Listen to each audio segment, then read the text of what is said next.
Senator Manny Pacquiao has been busy going around the country bringing aid to Filipinos affected by the pandemic. President Rodrigo Duterte took a swipe at the lawmaker for being perennially absent at work due to activities related to his rumored presidential bid. I expect him to sit in Congress, do not go anywhere, finish and find out the corruption that you are talking about. Pacquiao had said that corruption has worsened under Duterte's administration. Kung mag-report ka lang dalawa isang buwan, then I would say that you are a shit. A shit is a shit.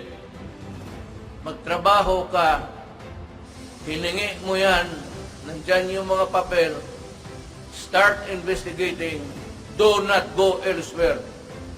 Pacman has an August boxing match with Errol Spence in the US, making him leave the country early July.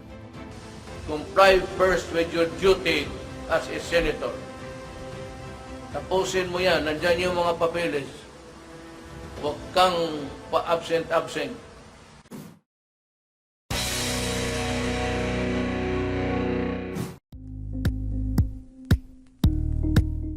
Thank you for watching Politico TV. Please like and subscribe to our channel for more videos.